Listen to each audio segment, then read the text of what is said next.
સાથીઓ, જય ભીમ, નમો બુદ્ધાય. આંબેડકર દર્શન યુટ્યુબ ચેનલ આપ સૌનું હાર્દિક સ્વાગત કરે છે. આ આપણો 50મો એપિસોડ છે. બહુ જ અગત્યનો એપિસોડ છે. આપણે આપણી મુસાફરી 50મા એપિસોડ સુધી આવી ગઈ છે. આપણે પ્રવાસ કર્યો છે, આપણી યાત્રા 50મા એપિસોડ. બહુ ખુશીની વાત છે. મને ખુશી થાય છે, એમ તમને પણ ખુશી થવી જોઈએ કે આ એક શરૂઆત કરેલી એક એપિસોડથી આજે 50મા એપિસોડ સુધી પહોંચી ગઈ. અને પણ બાબા સાહેબ ઉપર આખા વિશ્વમાં બહુ જ જાણીતા એવા મેઘાવી વ્યક્તિની 50મા એપિસોડ સુધીની યાત્રા બહુ જ ખુશી થાય છે. આપ લોકો પણ ખુશ થશો. આજનો એપિસોડ ખૂબ અગત્યનો એપિસોડ એટલા માટે છે કે બાબા સાહેબનું કહેવું છે કે અસ્પૃશ્યોનું, દલિતોનું, શિડ્યુલ કાસ્ટ, અંત્યજ, આ બધાનું ભાવિ રાજકારણ દ્વારા જ ઘડાવવાનું છે. આપણે એવું માનતા આવ્યા છીએ કે યદા યદા હિ ધર્મસ્ય ગ્લાનિન ભવતિ ભારત, એટલે કે જ્યારે પણ તકલીફ પડે, સમસ્યા આવે, મુશ્કેલી આવે, ત્યારે ઈશ્વર અવતાર લઈને તમારી સમસ્યા દૂર કરે છે. આ જે યદા હિ ધર્મસ્ય એ મહાભારતમાં અધ્યાય 4ના શ્લોક નંબર 7-8માં આ વાત લખેલી છે. એટલે બાબા સાહેબ આના વિરુદ્ધમાં કહે છે કે આપણા રાષ્ટ્રનું અધોપતનનું કારણ ઈશ્વરની કલ્પના છે. તમે સતત ઈશ્વરની કલ્પના કરો છો. ઘરમાં કોઈ સમસ્યા આવે, પોતાની વ્યક્તિગત સમસ્યા આવે, સમાજની સમસ્યા આવે, રાષ્ટ્રની સમસ્યા આવે, વિશ્વની સમસ્યા આવે, ત્યારે તમે એવું માનો છો કે ઈશ્વર આવશે અને આ સમસ્યા દૂર કરશે, અથવા ભગવાન અમારું ભલું કરશે. તમારી સમસ્યામાં તમે ભગવાનની પ્રતીક્ષા કરો છો, ઈશ્વરની પ્રતીક્ષા કરો છો, અને એ તમારી ગુલામીનું કારણ છે. બાબા સાહેબનું કહેવું છે. બાબા સાહેબ કહે છે કે પોતાનો ઉદ્ધાર પોતાનો કરવાનો છે, પણ તે ઈશ્વરની પ્રતીક્ષા કરીને તમે રાહ જુઓ છો, એ તમારું ગુલામીનું કારણ છે. ઈશ્વર આપણને ગુલામ બનાવ્યા છે અથવા અસ્પૃશ્ય બનાવ્યા છે, એ વાતમાં કોઈ માલ નથી. ઈશ્વરનું અસ્તિત્વ છે કે નહીં એ આપણે જાણતા નથી.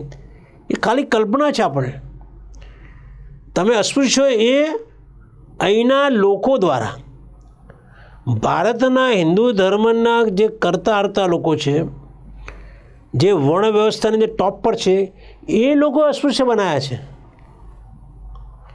ભગવાન કે ઈશ્વર પ્રભુ આમાં એમનો કોઈ હાથ જ નથી. ગયા જન્મના કર્મોના કારણે તમે અસ્પૃશ્ય બન્યા છે એ વાતમાં માલ નથી. કારણ કે ગયો જન્મ એ કેવી રીતે નક્કી થઈ શકે? માણસ મરી ગઈને પછી પાછો કદી આવીને કહ્યું નથી કે અહીંયા સ્વર્ગ છે કે નરક છે અને કર્મના કારણે શિક્ષા થઈ છે. એ તો ખાલી કલ્પના છે. સમાજને ડરાવવા માટેની, સમાજ સારા કામો કરે મને ડરાવવા માટેની એક પોલિસી છે. એટલે ઈશ્વરે આપણને ગુલામ બનાવે, શું બનાવે એ, અને ગયા જન્મના કારણે એ વિચારવું મૂર્ખતા છે. એ મૂર્ખતા છે. ઈશ્વરના ભરોસે બેસી રહેવાથી આપણે આપણા તાકાત ઊભી કરી છે. બેસી રહેવાની જગ્યાએ આપણે આપણી તાકાત ઊભી કરવી છે. આપણે શક્તિશાળી બનવું જોઈએ, તાકાતવાળા બનવું જોઈએ, બળવાન બનવું જોઈએ, પાવરવાળા બનવું જોઈએ. આ જગતમાં જે કંઈ થાય છે ને, આખા જગતમાં, અત્યારે અમેરિકામાં જાઓ કે રશિયામાં કે યુક્રેનની અંદર, એ જે બધી ઉથલપાથલ થાય છે ને, એ માણસો દ્વારા થાય છે. માણસોના નિર્ણયો દ્વારા થાય છે. એટલે હવે પછીનું તમારે પોતાનું ઉદ્ધાર કરવો હોય તો આ ભગવાનની કલ્પના, ઈશ્વરની કલ્પના, કર્મની થિયરી, સ્વર્ગ નરક આ બધું ભૂલી જાઓ. રાજકારણમાં તમારું ભાવિ રાજકારણ દ્વારા જ ઘડાવવાનું છે. બાબા સાહેબ કહે છે આ બધી યાત્રાઓ જે કરવા જાઓ છો ને એ યાત્રાઓથી કોઈ ભલું થયું નથી. તમે ખાલી ફરવા જવા માટે બરાબર ઠીક છે, પણ યાત્રા કરે તમારો દળદળ પીઠ છે, ખોટું છે. યાત્રાઓ ભાઈ જાય, ડાકોરની યાત્રા, દ્વારકાની યાત્રા, પાવાગઢની યાત્રા, અંબાજીની યાત્રા, ચારધામની યાત્રા, આ બધી યાત્રાઓ કરવાથી તમને કોઈ ફાયદો થવાનો નથી.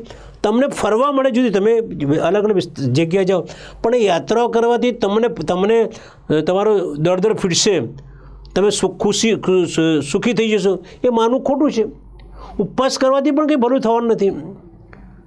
વ્રતો કરવાથી, વ્રત કરો તમે બધા, જે બધા વ્રત છે, કેટલાય વ્રતો છે હિન્દુ ધર્મની અંદર. તો ઉપવાસો, એકાદશીનો ઉપવાસ, એકમનો ઉપવાસ, બીજનો ઉપવાસ, સોમવારે ઉપવાસ, શનિવાર સુધીનો ઉપવાસ, 4 વાગે ઉપવાસ, પૂનમનો ઉપવાસ, આ બધા ઉપવાસ કરવાથી પણ તમારું ભલું થવાનું નથી. વ્રતો કરવાથી પણ ભલું થવાનું નથી.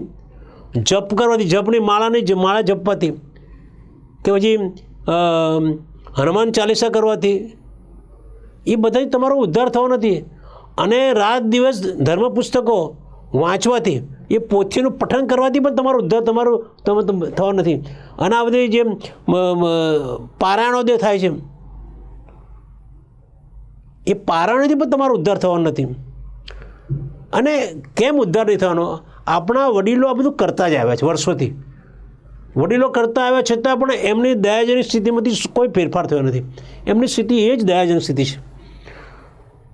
સમજ, દરેક અસ્પૃશ્ય સમાજના લોકો એ સમજવું જોઈએ કે એમના બાપ દાદાઓ આ વર્ષોથી કરતા આવ્યા છે. ગામડે એમને નેવજ કરવા, માતાજી કુળદેવી નેવજ કરવા સતત જતા હોય, બાપ દાદા કરતા આવ્યા છે, તો એમની દયાજનક સ્થિતિમાં ફેરફાર નથી. એમની જે ચિત્રેહાલ સ્થિતિ, મકાનો એવા બિસ્માર હાલતના મકાનો, મજૂરી કરવાની, આખા સવારથી સાંજ સુધી દાડિયા કરવાના, મજૂરી કરવાની, કોઈ ફરક, દયાજનક સ્થિતિમાં કોઈ ફરક નહીં પડ્યો નથી. ભક્તિએ ભૂખમરામાંથી કોઈ મુક્તિ અપાઈ નથી.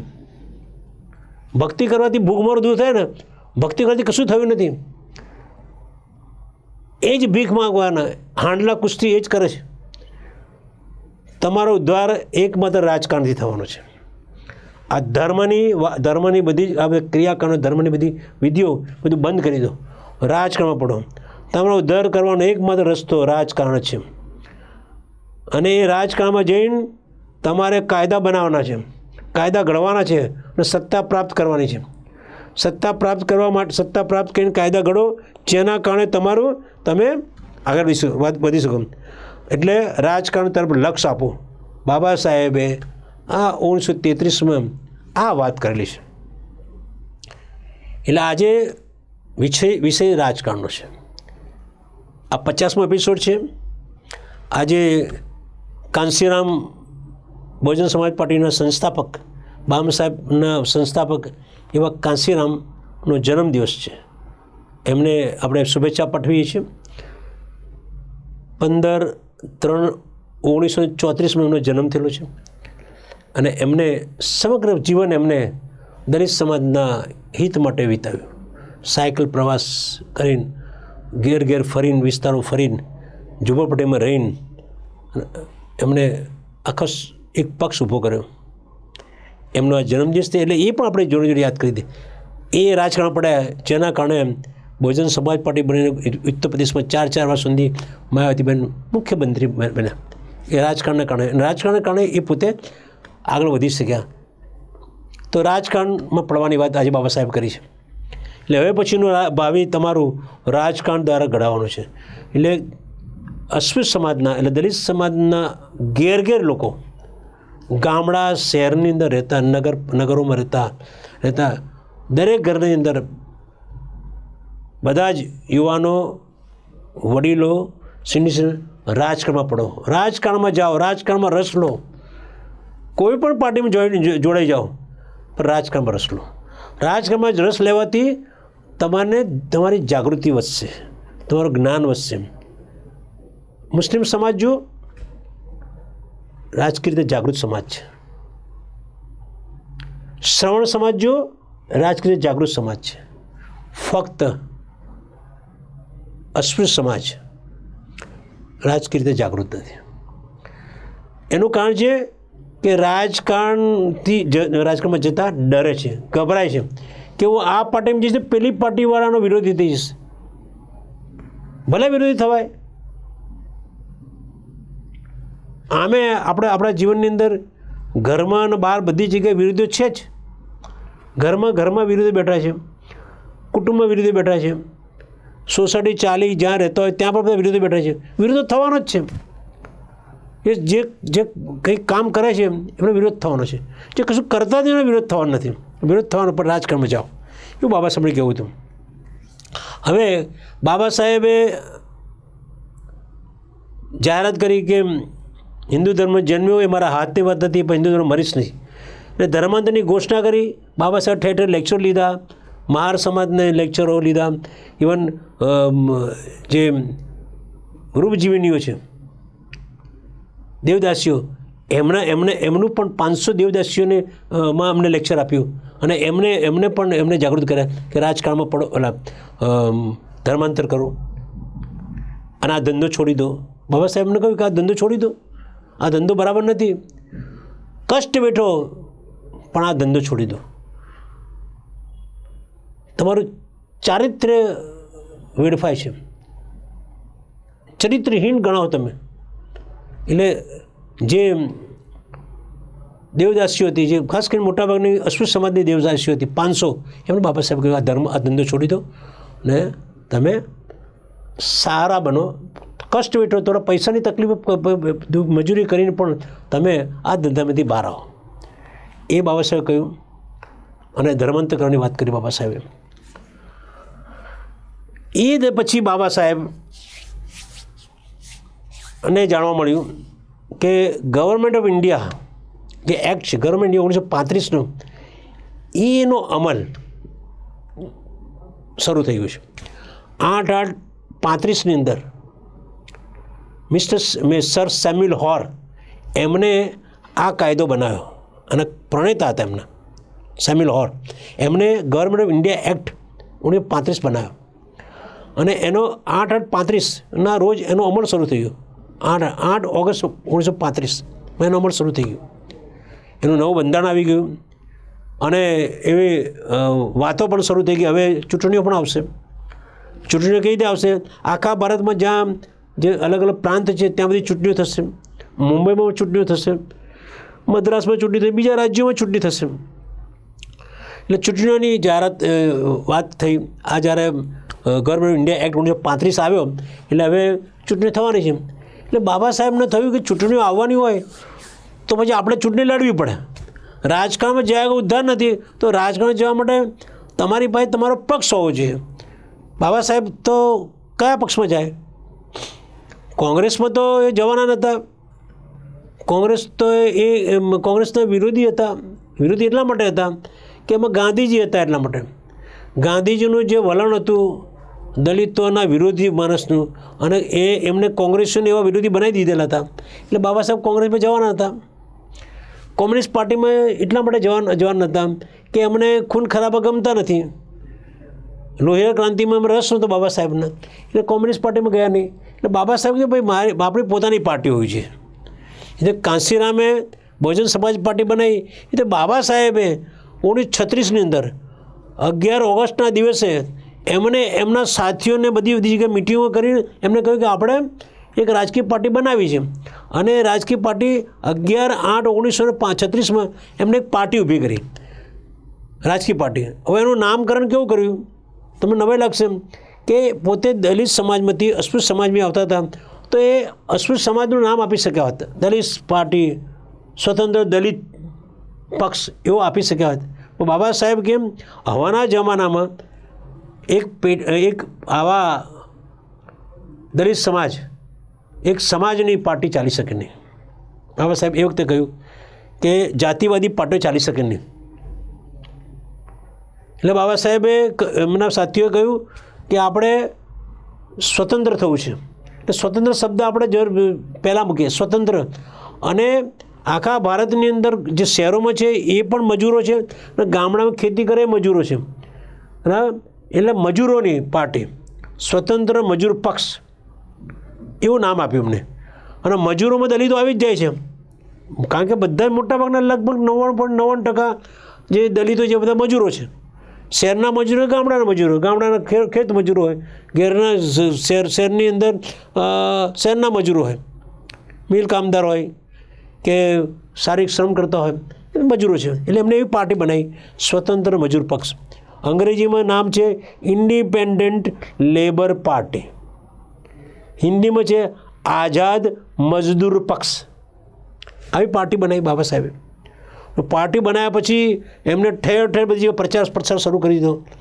બાબા સાહેબને કે હવે ચૂંટણી આવવાની છે તો મારી પાર્ટી, એટલે એમણે બેનર બનાવ્યા, પણ ઠેર ઠેર બેનર લગાવ્યા. મુંબઈ, અને એમનો આ જે પાર્ટી બનાવી એનું કાર્યક્ષેત્ર મુંબઈ પૂરતું જ રાખ્યું. એમને પહોંચી વળાય એમ નહીં, એટલે મુંબઈ રાખ્યું. એટલે મુંબઈની ઠેર ઠેર જ્યાં જ્યાં અસ્પૃશ્ય સમાજના લોકો છે, જ્યાં જ્યાં મજૂર વર્ગ છે, ત્યાં ત્યાં એમને જાહેરાત કરવા માંડી, બેનરો લગાવવા માંડ્યા, સ્વતંત્ર મજૂર પક્ષ.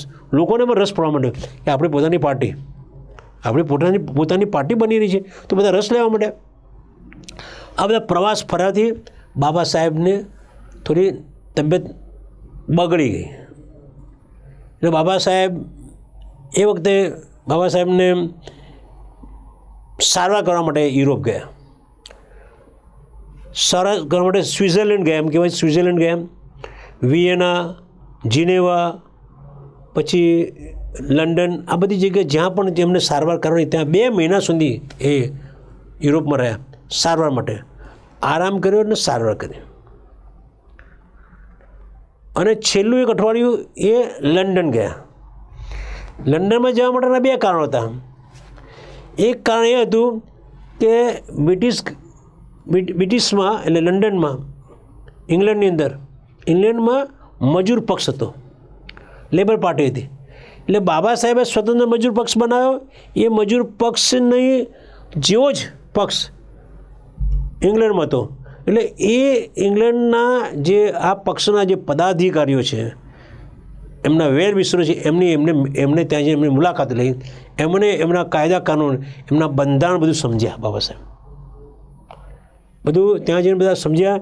અને બાબા સાહેબ એને એ લેબર પાર્ટી જેવી જ પાર્ટી સ્વતંત્ર મજૂર પક્ષ બનાવવા માગતા હતા.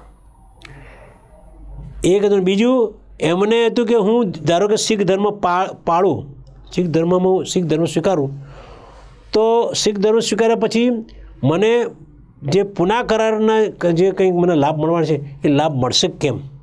એટલે એ જાણવા માટે એ ઇંગ્લેન્ડ, લંડનમાં ગયા. ત્યાં બધા ચર્ચા કરી કે હું ધર્માંતર કરું અને શીખ બનું તો મને લાભ મળશે. તો આ 2 કારણોસર આ પ્રવાસ કર્યો પોતાની તંદુરસ્તી માટે 2 મહિના. એમાં 1 અઠવાડિયું ત્યાં લંડનની અંદર એમણે વિતાવ્યું. અને એમને આ બધું કર્યા પછી એ પાછા આવ્યા. એ ગયા ક્યારે? યુરોપની અંદર 11/11/1936ના રોજ, 11 નવેમ્બર 1936ના રોજ એ પ્રવાસ ગયા, સારવાર માટે ગયા. અને બરાબર 2 મહિના પછી 14 જાન્યુઆરી 1937માં એ પરત ફર્યા. 2 મહિના, લગભગ 2 મહિના સુધી એ રહ્યા અને પાછા આવ્યા. તો બધા લોકો જ્યારે મુંબઈ બંદરે ઉતર્યા ત્યારે હજારોની સંખ્યામાં લોકો ત્યાં આવી ગયેલા બાબા સાહેબને જોવા માટે. તે બધા આટલી બધી સંખ્યા જોઈને બધા ઘણા લોકો આવી ગયેલા. તો બધા કે શું જોવા આવ્યા? બધા લોકો આટલી બધી સંખ્યામાં આવ્યા છે. તો લોકો એ જોવા માગતા કે બાબા સાહેબના વિશે વિવિધકૃત મરાઠી સાપ્તાહિક છે એમાં સમાચાર છપાયેલા બાબા સાહેબ વિશે, કે બાબા સાહેબ 2 મહિના જ્યારે પ્રવાસે ગયા, લંડન ને વિયેના ને બધી જગ્યાએ, જીનેવા ને બધી જગ્યાએ ગયા, ત્યાં એમને એક ગોરી એટલે યુરોપિયન સ્ત્રી ગમી ગઈ અને એમની જે લગ્ન કર્યા એમને, અને એ સ્ત્રીને લઈને એ ભારત પરત ફરી રહ્યા છે. એટલે બધા લોકો આતુરતાપૂર્વક આ જ્યારે દરિયાના જહાજ બંદરે એ ઉતરી રહ્યા હતા તો બધા બીજા લોકો, જે અજાણ્યા લોકો પણ આવેલા બાબા સાહેબને જોવા કે એમને આ જે કઈ સ્ત્રી જે પરણીને લઈને આવ્યા છે, કઈ ગોરી સ્ત્રીને પરણીને લઈને આવ્યા છે. તો બધા ત્યાં ઊભા રહીને આતરો જોતા હતા. બાબા સાહેબ એ વાણમાંથી બહાર આવ્યા પણ એમની પાછળ કોઈ નહોતું. છેક જે બંદર છેક સુધી આવી ગયા, જોડે કોઈ નહોતું. એટલે બધા લોકો બાબા સાહેબને સામે જોવા માંડ્યા. બાબા સાહેબ કે કેમ લોકો તમારે આતુરતાપૂર્વક આવી રીતે જોઈ રહ્યા છે? એટલે એમના સાથીઓ મેં કાનમાં કહ્યું કે એ એવી અફવા ફેલાઈ છે કે તમે આ 2 મહિના બ્રિટનમાં આ બધી જગ્યાએ રહ્યા છો, ફોરેનમાં, પરદેશમાં, ત્યાં તમે કોઈ ગૌરી સ્ત્રી છે, યુરોપિયન સ્ત્રી જોડે મેરેજ કરી નાખ્યા છે અને મેરેજ કરીને તમે લઈને આવી રહ્યા છો. એટલે બધા લોકો આશીર્વાદ જોઈ રહ્યા છે. એટલે બાબા સાહેબ હસવા માટે, અરે યાર, હું શા માટે લગ્ન કરું? કેટલું કામ મારી પાસે છે, અને મારે લગ્ન કરવા તો હું શું કે એની ચિંતન ના કરું, તમારી જો વાત ના કરું તમારી જોડે, આવું ઉતાવળું આંધળુકી કરું. મેં નથી મેરેજ કર્યા. લોકો પછી વિવિધ વૃત્ત નામનું સાપ્તાહિક છે, એમને બધાને લોકોએ બરાબર ઠપકો આપ્યો. બધા લોકોએ પત્રો લખ્યા, લોકોએ ફોન પર ઠપકાર્યા કે તમે આવી માહિતી, ખોટી માહિતી કઈ છાપી તમે. એટલે બાબા સાહેબ પરદેશથી આવી ગયા, પ્રવાસથી પરત આવ્યા 14 જાન્યુઆરી 1937 રોજ ભારતમાં આવી ગયા. હવે ભારતમાં આવી ગયા પછી એમણે જોયું કે અહીંયા આખું વાતાવરણ બરાબર રાજકીય વાતાવરણ જામેલું હતું અને ચૂંટણીઓ ફેબ્રુઆરીમાં આવવાની હતી. આ જાન્યુઆરીમાં આવી ગયા અને ફેબ્રુઆરીમાં ચૂંટણી કરવાની હતી. એટલે બધા લોકો પ્રચાર પ્રસારમાં, કોંગ્રેસીઓ ચારે ભાઈ પ્રચાર પ્રસાર કરી રહ્યા હતા. એમની બધું મોટું માળખું હતું, પુષ્કળ પૈસા હતા, પુષ્કળ માણસો હતા, બરાબર, મોટા મોટા મહારથીઓ તેમની પાસે હતા. એટલે બધું પ્રચાર પ્રસારનું જબરજસ્ત કામ ચાલુ હતું. અને મુંબઈની અંદર 176 બેઠકો હતી, મુંબઈ પ્રાંતની. હવે એ બાબા સાહેબ 176માં ચૂંટણી લડી શકે એમ નહોતા, ટાંચા સાધનો હતા, એટલે લડી શકે એમ નહોતા. અને 176માંથી 15 સીટો અનામત હતી. એટલે બાબા સાહેબ 15 સીટોમાં જ લડીએ. તો જોઈએ આપણે કે 15 સીટો અનામતમાં આપણને કેટલો, જ્યાં જ્યાં દલિત સમાજની વસ્તી વધારે ત્યાં આપણને સીટો મળી છે, ત્યાં આપણે ચૂંટણી લડીએ, જીતીએ છીએ કે મહેનત કરીએ આપણે. એમને એના માટે એમને 2 સીટો જનરલમાં પણ લડાવડાવી, એટલે 17 સીટો લડાવડાવી બાબા સાહેબે. અને 17 સીટોમાં બાબા સાહેબ ખુદ પણ ઊભા રહે ચૂંટણીની અંદર. 17 ઉમેદવારો, એમાં બાબા સાહેબ પણ હતા. અને બાબા સાહેબે પ્રચાર પ્રસાર શરૂ કરી દીધો. બાબા સાહેબ ત્યાં આરામ કરીને આવેલા, તંદુરસ્તી ખરાબ હતી એટલે હવે થોડા તાજા માજા થઈ ગયેલા હતા. એટલે પ્રચાર સારું કર્યો. પ્રચારની અંદર એમને નાસિક ગયા, નાસિકમાં ઠેર ઠેર મિટિંગ લીધી. નાસિકમાં દલિત સમાજની, અહમદનગરમાં દલિત સમાજના લોકો હતા. અહમદનગરની અંદર ચૂંટણી પ્રચાર પ્રસાર શરૂ કર્યો. પછી ખાનદેશની અંદર પ્રચાર પ્રસાર શરૂ કર્યો. પછી સોલાપુરની અંદર પ્રચાર પ્રસાર શરૂ કર્યો. પછી છે ને સતારાની અંદર, સતારામાં, પછી બેલગામમાં ત્યાં પણ પ્રચાર શરૂ કર્યો. આ બધા પ્રચારની અંદર સતારા જ્યારે આવ્યું ત્યારે બાબા સાહેબને યાદ આવ્યું કે મારા મમ્મી, મારા માતા, એમને મર્યા પછી અહીંયા દફનાવ્યા છે, એમની સમાધિ છે, મારે ત્યાં જવું પડશે. ને બાબા સાહેબ ફુલહાર લઈને બાબા સાહેબ એમની સતારામાં માતૃશ્રી માતા ભીમાબાઈની સમાધિ પર ગયા. ત્યાં જઈને બાબા સાહેબ રડી પડ્યા, રીતસર રડી પડ્યા. માતા, તું મને મૂકીને જતી રહી, નાની ઉંમર, મને એકદમ નાનો હતો તું જતી રહી, હું કેવી રીતે મોટો થયો છે મા વગર. આજે હું કેટલો બધો આગળ વધી ગયો છે, તું છે નહીં. તું હોત તો તને કેટલી ખુશી થાય કે તારો ભીવો ક્યાં પહોંચી ગયો છે, તું અહીંયા સૂઈ રહી છે. લાખ સલામ તને માતા, તે મને જન્મ આપે છે, તારું મારી પર ઋણ છે. એમ કહીને બાબા સાહેબ સતારાથી પાછા પ્રવાસ, બધી જગ્યાએ ચૂંટણીનો પ્રવાસ કર્યો, સતત પ્રવાસ, રાત દિવસ જઈને ત્યાં જ વિસ્તારની અંદર, દલિત વિસ્તારમાં ત્યાં જમવાનું, ત્યાં જ રહેવાનું અને પ્રચાર પ્રસાર કર્યો. બરાબર. આ પ્રચાર પ્રસારની અંદર બાબા સાહેબે 17 સીટો છે ને, એમાં એક સીટ બીપી ભોપટકર હતો, એલબી ભોપટકર.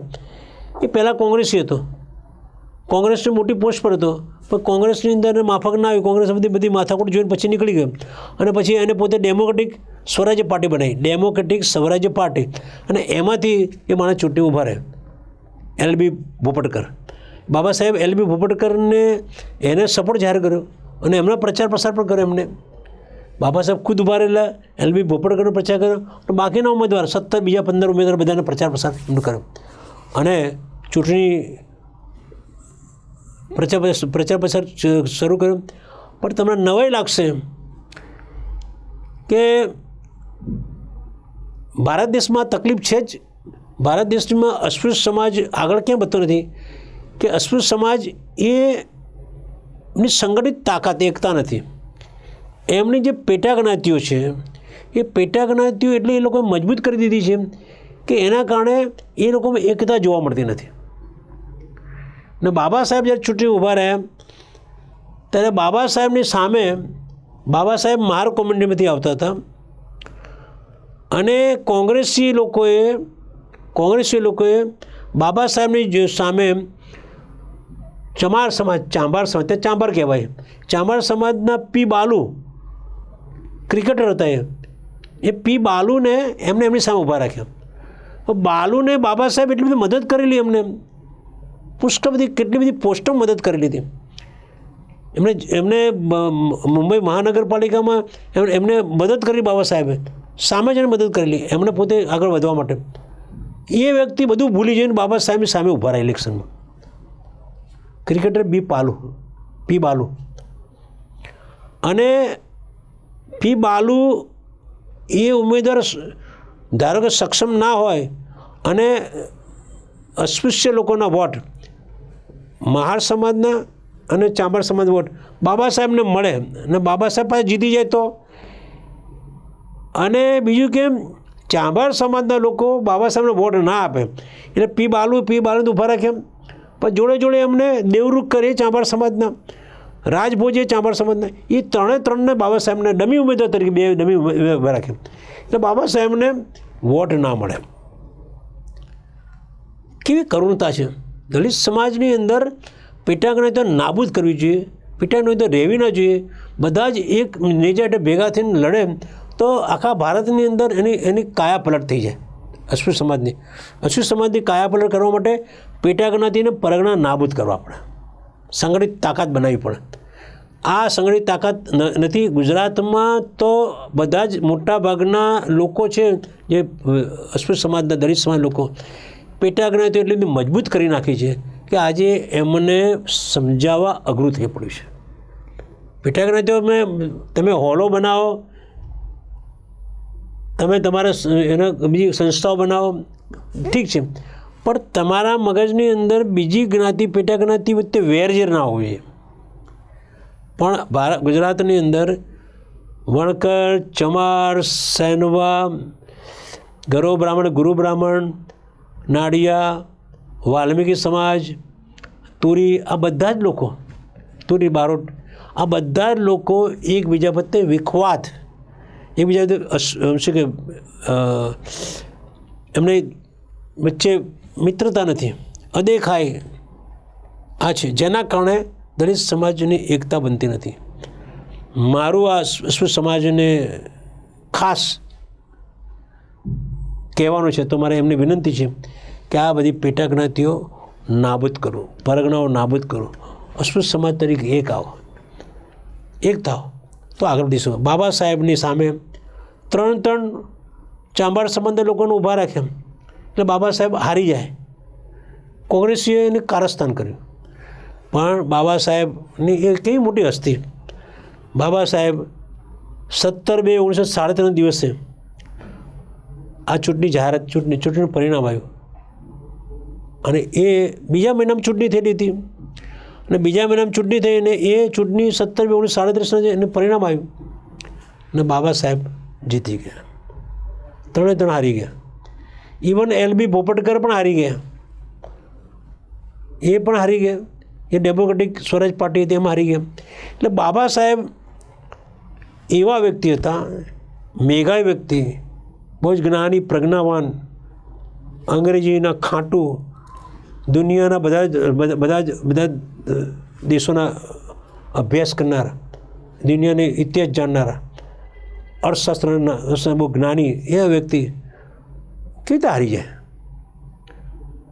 પણ જીતી ગયા. બાબા સાહેબ જીતી ગયા. ખૂબ આનંદની વાત છે કે બાબા સાહેબ પોતાની પાર્ટી બનાવી, રાજકીય પાર્ટી બનાવી અને એમાં પોતે ઉમેદવાર રહ્યા, ઉમેદવારે જીતી ગયા. હવે બાબા સાહેબનું કહેવું એ છે કે આપણા બે શત્રુઓ છે. બાબા સાહેબ એક વખતે કહેલું બાબા સાહેબ કે બે શત્રુ છે આપણા. એક શત્રુ છે આપણો બ્રાહ્મણવાદ. ભારતની અંદર હિન્દુ ધર્મની અંદર બ્રાહ્મણવાદ એટલો ફૂલો ફાલ્યો છે જેના કારણે બાકીના સમાજનો વિકાસ થતો નથી. અને ખાસ કરીને છેલ્લે તળિયે રહેલા જે અસ્પૃશ્ય સમાજ છે એનો વિકાસ થવા દેતા નથી. એટલે બ્રાહ્મણવાદ નાબૂદ કરવો છે બાબા સાહેબ. આપણે દુશ્મન છે, શત્રુ છે ભારત દેશની અંદર. અને મૂડીવાદ એ આપણો શત્રુ છે. મૂડીવાદના કારણે મૂડીવાદ એટલો બધો વિકસ્યો છે કે શ્રમજીવીનું શોષણ કરે છે. અને ત્રીજું અને ચોથું, હું આ બે શત્રુ છે બીજા બે શત્રુ ઉમેરું છું. એક પેટાજ્ઞાતિવાદ, ચોથું પરગણાવાદ. આ 4 દલિતોના શત્રુ છે. બ્રાહ્મણવાદ, મૂડીવાદ, પેટાજ્ઞાતિવાદ અને પરગણાવાદ. આ 4 શત્રુને નાબૂદ કરવા જોઈએ, તો જ અસ્પૃશ્ય સમાજનો વિકાસ થઈ શકે. એટલે બાબા સાહેબે આ જે વાત કરી, બાબા સાહેબ તમે કીધું જીત્યા હશે. બાબા સાહેબ પાસે કશું જ હતું નહીં. એમની પાસે ફક્ત એમનો પાર્ટી અને એમના પદદલિતોની હૂંફ, એ છે. એમની પાસે કશું જ નહીં, મૂડી નહીં એમની પાસે. ત્યારે કોંગ્રેસ પાસે તો કેટલી બધી મૂડી, બધા ધનવાન એમની પાસે, બધા જેના ધનવાન એમની પાસે, પુષ્કળ મશીનરી એમની પાસે પુષ્કળ માણસો. છતાં બાબા સાહેબના 17માંથી 15 જણા જીતી ગયા. બાબા સાહેબે 17 ઉમેદવાર ઊભા રાખેલા, એમાંથી 15 જણા જીતી ગયા. બાબા સાહેબ સહિત 15 જણા જીતી ગયા. કેટલી મોટી જીત કહેવાય. 17 15 જીત્યા એટલે કેટલી બધી ટકાવારી ગણી શકાય. બાબા સાહેબ કેટલી મહેનત કરી છે.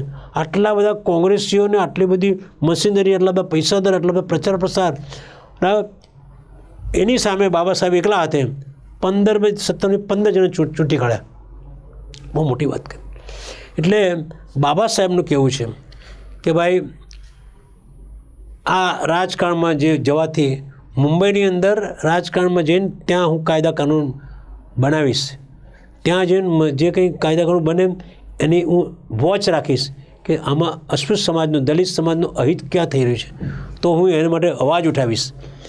એવી રીતે બાબા સાહેબ કે દરેક અસ્પૃશ્ય સમાજના, દલિત સમાજના લોકોએ રાજકારણમાં જવું જોઈએ. પંચાયતની અંદર રાજકારણ જોઈએ. પંચાયતની અંદર જે પૈસા આવતા હોય પંચાયતના કામ કરવા માટે. ગામડામાં અસ્પૃશ્યતા વધારે છે. ગામડામાં અસ્પૃશ્ય સમાજના ઘરોની અંદર પાણી નથી આવતું, જાજરા નથી, રોડ નથી, રસ્તા નથી, તો એમને લાઇબ્રેરી નથી, પુસ્તકાલય નથી, વાંચનાલય નથી, દવાખાના નથી, સારી સ્કૂલો નથી. પંચાયતની અંદર, ગામોની અંદર, તો ત્યાં તમે જાઓ, ચૂંટાઈને જાઓ, તો ત્યાં જઈને તમે આ બધું કરી શકો કે ભાઈ આ અસ્પૃશ્ય સમાજની ગામને એમના ઘેર પાણી આવવું જોઈએ, એમના લાઇટ આવવી જોઈએ, એમના રોડ રસ્તા બનવા જોઈએ, એમની સ્કૂલો, સારી સ્કૂલો બનવી જોઈએ, સારા ટીચર હોવા જોઈએ, સારા બ્લેકબોર્ડ હોવા જોઈએ, સ્કૂલો, દવાખાના હોવા જોઈએ, વાંચનાલય હોવા જોઈએ, બાગ બગીચા, તળાવોનો વિકાસ થવો જોઈએ. તો પંચાયતમાં જાઓ રાજકારણ છે. પછી તમે નગરપાલિકામાં જાઓ, નગરપાલિકાને એનાથી વધારે કામ હોય. હાઈસ્કૂલનો વિકાસ થયો, કોલેજ બનાવડાવો, લાઇબ્રેરી બનાવો. એવી રીતે મહાનગરમાં એનાથી વધારે કામ હોય. રાજકારણમાં જાઓ, ત્યાં જેમ બજેટ વધતું જાય એમ તમે સમાજ માટે કામ કરી શકો. જે ચાલીઓની જે બિસ્માર હાલત છે સુધારી શકો. જે છોકરાને ભણવું છે એના માટે ભણવાની વ્યવસ્થા કરી શકો.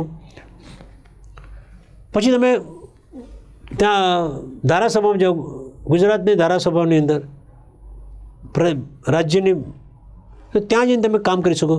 તમે સંસદમાં જાઓ, કેન્દ્રીય, ત્યાં જઈને કામ કરી શકો. રાજકારણમાં જાઓ તો તમે, અને જેમ બજેટ વધતું જાય, દેશનું બજેટ, દેશના પૈસા તમારે વાપરવાના છે.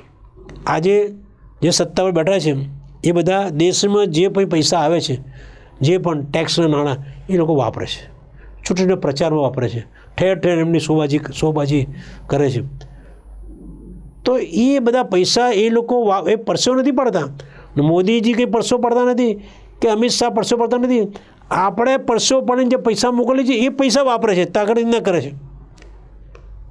તો એ જે પૈસા છે એ જે સમાજની જે જ્યાં જરૂરિયાત છે દેશની અંદર, જ્યાં છે ત્યાં વપરાવ જોઈએ. તો એ વાપરવા માટે તમારે રાજકારણમાં જવું પડશે, ત્યાં જઈને કહેવું પડશે. આજે આપણા જે ધારાસભ્ય, સંસદ સભ્યોને જે એ ત્યાં ગયા, ચૂંટાઈને ગયા છે, પછી ત્યાં જઈને તમારે કશું કરવાનું જ ના હોય, તમે ના ચૂંટાયા હો કે ના ચૂંટાય, શું ફેર પડે છે? તો બાબા સાહેબનું એવું કહેવું છે કે રાજકારણમાં જાઓ, રાજકારણ જઈને તમે વોચડોગ બનો. ત્યાં જઈને પંચાયતથી કોર્પોરેશન સંસદ સુધી વોચડોગ બનો, અને તમે રિપ્રેઝેન્ટેટિવ બનો. સમાજની સમસ્યાઓ ત્યાં રજૂ કરો અને ત્યાં જે યોજનાઓ છે સમાજ સુધી પહોંચાડો. એ કામ કોનું છે? તમારું છે. તમે પદદલિત સમાજ છો, કચડાયેલા વર્ગ છો, આજ સુધી તમારું શોષણ થયું છે, ગુલામીમાં જીવન જીવ્યું છે, તો તમે રાજકારણમાં પડો. તમને જ્યારે તમે મત આપવાનો અધિકાર આપ્યો છે. આ પહેલાં જ્યારે 1935 પહેલાં તમને મત આપવાનો કોઈ અધિકાર નહોતો. મત આપવાનો અધિકાર નહોતો. રાજાઓ હતા એટલે રાજાનો છોકરો રાજા બને, એટલે તમને કોઈ અધિકારો જ નહોતા. હવે ત્યારે તમને અધિકાર મળે છે, ત્યારે તમે એનો ભરપૂર ઉપયોગ કરો. હજુ ભારત આઝાદ થયું નથી, પણ આઝાદીની શરૂઆત થઈ ગઈ છે. સ્વતંત્રતા મળવાની શરૂઆત થઈ છે. બ્રિટિશ ગવર્મેન્ટે તમને આઝાદી આપવા માટેની એનો એક કિમિયો રજૂ કર્યો છે, ગવર્મેન્ટ ઓફ ઇન્ડિયા એક્ટ 1935, અને એના અન્વયે તમને ચૂંટણી આપી છે. તો રાજકારણમાં પડો. રાજકારણમાં પડ્યા વગર છૂટકો જ નથી. અને હું અસ્પૃશ્ય સમાજને એ કહેવા માગું છું કે તમે જે અસ્પૃશ્ય છો એનું એકમાત્ર કારણ છે હિન્દુ ધર્મ છે. 1981-85ની અંદર અનામત વિરોધી આંદોલનની અંદર આ સવર્ણ સમાજે દલિતો પર અસંખ્ય અત્યાચારો કર્યા છે. એમના ઘરો બાળી મૂક્યા છે, એમના ખેતરોના અનાજ, એમનો જે પાક છે એ ખરાબ કરી નાખ્યો છે, એમની પર હાહાકાર મચાવી દીધો છે. ઇવન અમદાવાદ શહેરની અંદર રાણીપની અંદર સોસાયટી સળગાવી નાખી છે, રાણીપની તિરુપતિ સોસાયટી. એટલે હાહાકાર મચી ગયો. ત્યારે એ લોકો, એ વખતે અસ્પૃશ્ય સમાજના લોકો એ નિર્ણય લીધો કે અમે હવે હિન્દુ ધર્મ પાળીશું નહીં, હિન્દુ ધર્મ છોડી દઈશું, હિન્દુ ધર્મ તહેવારો ઉજવીશું નહીં. એ બધું એ વખતે નિર્ણયો લેવાના બધા. એટલે એ વખતે તો હોળી કોઈ સળગાવી જ નથી, ગણપતિ બેસાડ્યા નહોતા લોકોએ. અને આટલા વર્ષો પછી આજે આ અસ્પૃશ્ય દલિત લોકો પોતાના પણ અત્યાચારો ભૂલી ગયા છે અને પાછા હિન્દુ ધર્મમાં લટક પટક થઈ ગયા છે. અને ઠેર ઠેર હોળીઓ સળગાવી. હમણાં જ હોળી ગઈ. ઠેર ઠેર દલિત સમાજની સોસાયટી ચાલીને નાખે. જે લોકોને મારીને પડા તોડી નાખેલા એવા એમના બાપ દાદાઓને તો એમના સગાવાલાઓને ઓળખીતાઓને એ લોકો પાછા હિન્દુ ધર્મની અંદર હોળીઓ સળગાવવા માંડે. ઘેર ઘેર સોસાયટી ચાલીએ નગરે દલિત સમાજના ત્યાં હોળી સળગાવી છે. શરમજનક કહેવાય. આ લોકો ડૂબી મરવું જોઈએ. કંઈ સ્વમાન જેવું છે કે નહીં, સ્વાભિમાન જેવું છે કે નહીં? જે ધર્મ તમને સ્વાભિમાન નથી આપતો એ ધર્મના તહેવાર ઉજવવા તમને જીવ કેમ ચાલે છે? ખિસ્સામાં પૈસા શા માટે આપો તમે? સાંસ્કૃતિક કાર્યક્રમ તરીકે તમે ઉજવો, હોળી શા માટે સળગાવવાની? લાકડા તમે બાળો. કરોડો ટન લાકડા એ દિવસ આખા ભારતની અંદર હોળી ઠેર સળગાવો. કરોડ ટન લાકડા બાળી નાખવામાં આવે છે. એ લાકડા છે એ જંગલમાંથી આવે છે. એક ઝાડનો મોટો થતાં કેટલા સમય લાગે છે, અને એ ઝાડ કાપીને તમે બાળી નાખો છો. બાળી નાખવાનું કોઈ કારણ નથી. બાળી નાખો શું થવાનું હતું? કોઈ કારણ વગર બાળી નાખવાના. એવા ધાર્મિક અંધશ્રદ્ધાની અંદર એ બાળી નાખવાના. પછી તે ધુમાડો થાય, એનું પ્રદૂષણ ફેલાય. પછી નીચે ડામર જે રોડ ઉપર સળગાવે એનો ડામર સળગી જાય. ડામર લાખો રૂપિયાના ડામરના પૈસા ખર્ચવા પડે. હવાનું પ્રદૂષણ. આ બધું કેવી રીતે ચલાવી શકાય? અને એમાં અસ્પૃશ્ય સમાજ, જે સમાજના લોકો તમારે પડા તોડી નાખેલા, એ સમાજના તહેવારો ઉજવવાનો તમારે, એ સમાજના લોકોની યાત્રાઓ કરવાની, ધાર્મિક યાત્રાઓ કરવાની, એ સમાજની સંસ્થામાં જોઈન થવાના, સ્વાધ્યાય પરિવારની અંદર જોઈન થવાનું. શરમજનક કહેવાય. કોઈ બુદ્ધિ જ નથી આ લોકોનામાં. દલિતોમાં બુદ્ધિ છે કે નહીં? સ્વાભિમાન છે કે નહીં? તમે આટલા વર્ષોથી જે ગુલામ છો ને એના માટે તમે જવાબદાર છો. લાત મને ફગે તો ઘેર આવો કોઈ સ્વાધ્યાય પરિવાર તો એમને કહે તો ચલો ભાઈ અહીં ના જોઈએ. આસારામમાં આવે તો લાત મને ફગાવી દેલા આસારામના માણસોને. શા માટે? તમને લોકોને પોતાની બુદ્ધિ છે. બાબા સાહેબ જેવી અસ્થિ તમને મળી છે, બીજા લોકોને આવી અસ્થિ મળી નથી. એવી અસ્થિ મળી છે જે તમને માર્ગદર્શન આપી રહી છે, પળે માર્ગદર્શન આપી રહ્યું છે. એમના પુસ્તકો વાંચો તમને એક બાબતમાં માર્ગદર્શન મળ્યું છે. એ તમને વર્તા નથી. બાબા સાહેબ કહે છે રાજકારણ પડો. રાજકારણ વગર તમારો ઉદ્ધાર નથી. બાબા સાહેબ કહે છે ધર્મ છોડી દો, ધર્મના ક્રિયાકાંડો છોડી દો, ધાર્મિક યાત્રાઓ જવાથી કશું થવા નથી. આ યાત્રાઓ જે યાત્રાઓમાં જાઓ છો, જે મંદિરોમાં, એ મંદિરના જે ભગવાન છે એ ભગવાન તો અસ્પૃશ્યતા પાળવાની વાત કરે છે એ ધર્મ, એ લોકો. અને એમને તમે જોવા જાઓ, શું જોવા જાઓ મંદિરોની અંદર? એમની મૂર્તિઓ ઘરમાં તમે જોતા નથી, મૂર્તિ જોઈ નહીં તમે, એ મૂર્તિ જોવા જાઓ છો. જે તમારે અસ્પૃશ્ય પાડવા માટે કહે છે એ ધર્મવાળા કદી તલવાર લઈને બહાર આવ્યા નથી. રામકૃષ્ણ કોઈ તલવાર લઈને બહાર આવ્યા નથી કે ભાઈ આ દલિતોને આવું કરશો તમે કાપી નાખીશું. કોઈના આંધળા બહેરા કરી નાખે, કોઈને બોબડા કરી નાખે નથી, કોઈને અપંગ કરી નાખે, કોઈને શું કહે પેરાલિસિસ કરે નથી. તમે આટલી બધી પૂજાપાઠ કરો પણ કોઈ તમારી અત્યાચાર થાય છે એ લોકોને કશું કંઈ ખરાબ થયું જ નથી. શા માટે તમે એ હિન્દુ ધર્મના મંદિરોમાં જાઓ છો, હિન્દુના તહેવારો ઉજવો છો, હિન્દુ ધર્મની સંસ્થાઓમાં જાઓ છો? છોડી દો ધર્મને. જે ધર્મ તમને માન સન્માન આપતો નથી, તમારે જે આદર્શ રાખે છે, તમને નીચા ગણે છે, બરાબર, એવા ધર્મમાં શા માટે રહેવું છે? અને એવા ધર્મના ક્રિયાકાંડો શા માટે કરવા છે? તમારી સોસાયટીને ચાલીને નાખે આ હોળીઓ શા માટે સળગાવી છે? ગણપતિની મૂર્તિઓ શા માટે ખડકી દેવી છે? દશામાની શા માટે મૂર્તિઓ મૂકવી છે? નવરાત્રિ શા માટે ઉજવવી છે? શા માટે આ તમે ગામડે જઈને તમે નૈવેદ્ય, માતાજીને નૈવેદ્ય કરવા માટે શા માટે જાઓ છો? એ માતાજી કદી તલવાર લઈને બહાર આવી નથી.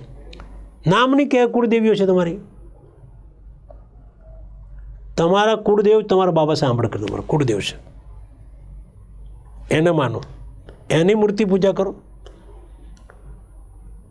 આશા રાખું છું કે આ મારો 50મો એપિસોડ છે, એ એપિસોડ એક માઇલસ્ટોન બની જાય. રાજકારણ પડો, ધર્મ છોડી દો, ધર્મની ચિંતન છોડી દો. તમારે ધર્મની ચિંતા કરવાની જરૂર નથી કે તમે કાયમ માટે સારા સજ્જન માણસો રહ્યા છો, સજ્જન રહ્યા છો, માર ખાધી છે એટલા માટે તમે અસ્પૃશ્ય છો. જ્યારે તમે તલવાર ઉઠાવી હોત અને તમે ગાળાગાળી કરી હોત તો આજે તમે અસ્પૃશ્ય ના હોત. તમે સારા સજ્જન માણસ છો, તમારે ધર્મની કોઈ જરૂર નથી. તમે કશું જ ના કરો તો પણ સારા છો. ધર્મની જરૂર નહીં, તમને જરૂર છે રાજકારણની. રાજકારણ પડો. રાજકારણમાં કોઈ બી પાર્ટીમાં જાઓ, ત્યાં જઈને તમે બેસો, ત્યાં જઈને નાના સામાન્ય સભ્ય પણ બનો અને ત્યાં હોદ્દાઓ લો. હોદ્દા લો તો ખચકાશો નહીં. જ્યારે લેક્ચર આપવા માટે ખચકાશો નહીં. બોલો, મુખ નાયક થઈને ફરો નહીં. રાજકારણમાં જાઓ તો રાજકારણમાં સભ્ય બનો. રાજકારણમાં બોલવાનું કે ત્યારે બોલો. રાજકારણમાં તમને હોદ્દો સ્વીકારો. તમારે પોતાનું લેટર પેડ હોવું જોઈએ. તમારું લેટર પેડ તમારા નામનું જે પણ પાર્ટીનું, અને જ્યાં પણ કંઈ થતું હોય તો ત્યાં લખો, સરકારને લખો, જે તે વહીવટી અધિકારીઓને લખો. રાજકારણમાં પડો. રાજકારણ પડશો તો જ તમારું સમાજનું, દલિત સમાજનું દર પીટશે. એ સિવાય દર પીટવાનું નથી. જે લોકો રાજકારણમાં જતા નથી અને ઘરમાં બેસી રહે છે ગુલામની જેમ, એ લોકો આગળ વધી શકતા નથી. આજે જુઓ તમે, કરોડો રૂપિયાના બજેટ વાપરે છે રાજ્ય સરકારો, કરોડો રૂપિયાનું બજેટ વાપરે છે. અબજો રૂપિયાનું બજેટ કેન્દ્ર સરકાર, મોદીજી, અમિતજી આ કહે છે આ આટલાના બધા પ્રોગ્રામ બધા કરે છે, આપે છે બધી છે. ક્યાંથી લાવે પૈસા? પરસેવો પાડે છે લોકો. કોઈ પરસેવો તમારા પરસેવાના વાપરે છે. તે એ પૈસા તમારે પણ વાપરવા જોઈએ. તો તમારે વાપરશો ક્યારે? તમે રાજકારણમાં જો તો વાપરી શકશો. એટલે રાજકારણ પડવું જોઈએ. આજે અમેરિકાનો ટ્રમ્પ છે, સત્તા પર આજે કેવા એક્શન લઈ રહ્યા છે. ભાઈ આ લોકો બીજા દેશના લોકો ઘૂસી ગયા છે ને કાઢો, લાત મારીને કાઢો, સાંકળો બાંધીને કાઢો. સત્તા પર રાજકારણ પડે એટલે એ કરી શકે છે. રાજકારણ પડો તો તમે કંઈ કરી શકશો. રાજકારણ વગર ઉદ્ધાર નથી. એ કાંશીરામ પણ એમને પણ બધું વાંચ્યું, અભ્યાસ, બાબા સાહેબ પુસ્તકનો અભ્યાસ કરીને નક્કી કર્યું રાજકારણમાં જવું પડશે. રાજકારણમાં જવું પડશે અને સહેજ પણ ડર્યા વગર રાજકારણમાં જવું પડશે. ગમે તે પાર્ટી હોય, રાજકારણ જવું પડશે. નિર્ણય લેવો. એ નિર્ણય આજે આ પાર્ટી છે અનુકૂળતા બીજી પાર્ટીમાં જઈ શકાય, પણ રાજકારણમાં તો જો રાજકારણમાં રહેવું જ જોઈએ. એવું જરૂર નથી કે એક પાર્ટીમાં રહ્યા ને પાર્ટીમાં આપણે કંઈ કામ ના કરી શક્યા હોય તો આપણે પાર્ટીમાં માન સન્માન તો બીજી પાર્ટીમાં જાઓ. પણ રાજકારણમાં તો રોજ રાજકારણમાં રહેવાથી તમારું ઘર પણ છે ને, તમારું ઘર પણ દીપી ઉઠશે. આ ભાઈ કોંગ્રેસમાં છે, આ ભાજપમાં છે, આ આપમાં છે, આ બહુજન સમાજ પાર્ટીમાં છે. રાજકારણમાં જવાથી તમને દુનિયાની બધી ખબર પડે, દુનિયાના સમાચારની ખબર પડે. રાજકારણમાં જવાની વાત છે. 50મો એપિસોડનું એનું કન્ક્લુઝન એ છે કે અસ્પૃશ્ય સમાજે ધર્મની બાબત છોડી દઈને હિન્દુ ધર્મને છોડી દઈને એમાં પડ્યા વગર, મંદિરમાં જ્યાં વગર, વ્રત કર્યા, ઉપવાસો કર્યા વગર, જપ કર્યા વગર, પોથીઓનું પઠન કર્યા વગર, બરાબર, રામાયણ પારાયણ કર્યા વગર, યાત્રાઓ કર્યા વગર ફક્ત ને ફક્ત રાજકારણમાં જવું જોઈએ. એ મારું કન્ક્લુઝન છે. આશા રાખું છું કે તમે લોકો આજથી અથવા આવતીકાલથી રાજકારણમાં સભ્ય ના બનાવે તો સામાન્ય સભ્યમાં બની જાઓ, રાજકારણમાં જોડે જાઓ. એ જ આજના એપિસોડનું મકસદ છે, એનું લક્ષ્ય છે, આજ એનું એ છે.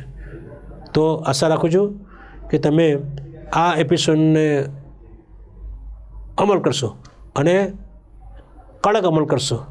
તો આશા રાખું છું કે તમે આપણો સમાજ, અસ્પૃશ્ય સમાજ, દલિત સમાજ એ વિકાસને આંબી શકશે, આકાશને સુધી પહોંચી શકશે. Thank you. જય ભીમ, જય ભારત.